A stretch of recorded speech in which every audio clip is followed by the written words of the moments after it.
अनिल जी कह रहे हैं कि विजय जी मेरी बात मानते नहीं है, तो इस मसले पे क्या है ऐसा जो आप इनकी बात नहीं मानते हैं? आपको लगता है राजेंद्र गुड़ा के पास कुछ है?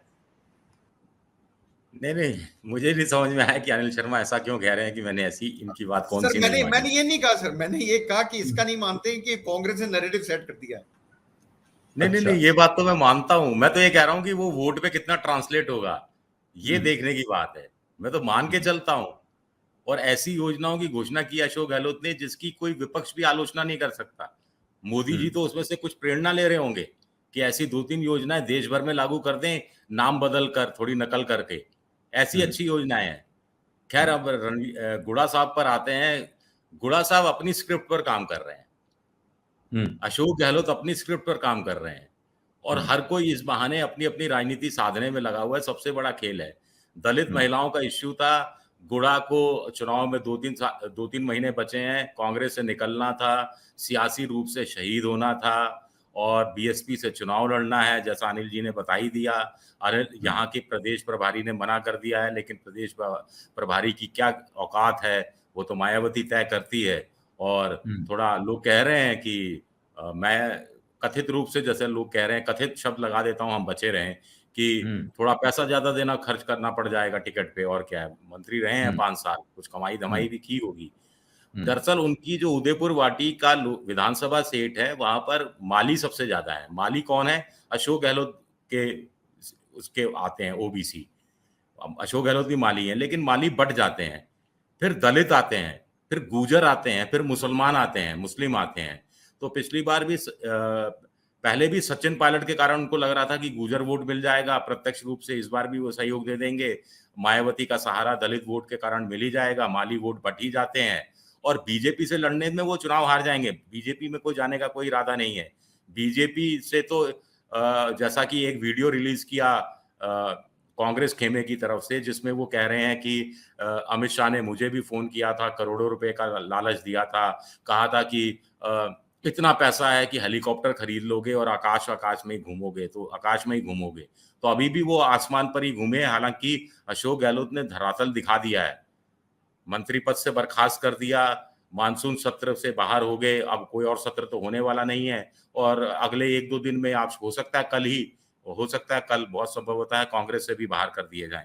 लेकिन ये सब रणवीर गुड़ा चाहते थे कि ये सब हो जाए, ये सब वो चाह रहे थे कि हो जाए, ताकि सियासी रूप से अपने इलाके में जाकर शहीद हो, एंटी इनकम्बेंसी खत्म हो जाए, लोगों का सहानुभूति का वोट मिल जाए।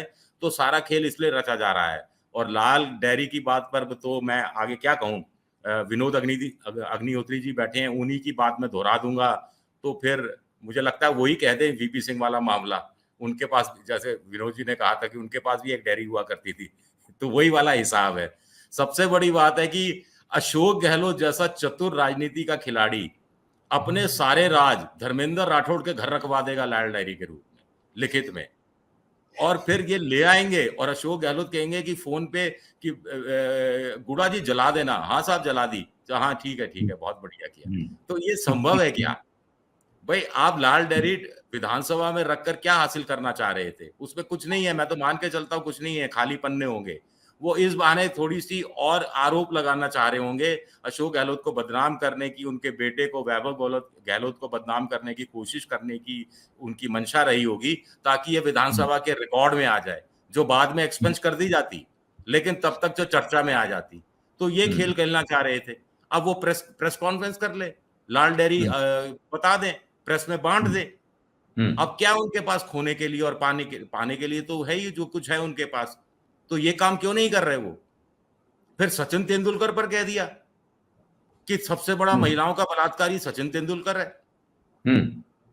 एक वक्त इन्होंने कहा था, तेंदुलकर कह रहे हैं, वो पायलट नहीं, तेंदुलकर नहीं सचिन, अरे सचिन पायलट तो इनके तो साथ रहे हैं। सचिन पायलट, जैसे अनिल जी ने कहा, खामोश हैं इस मामले में। तेंदुलकर का राजस्थान की राजनीति से क्या लेना देना? अचानक तेंदुलकर का नाम क्यों? वो अपने आप को राजनीति का तेंदुलकर समझता है गुड़ा।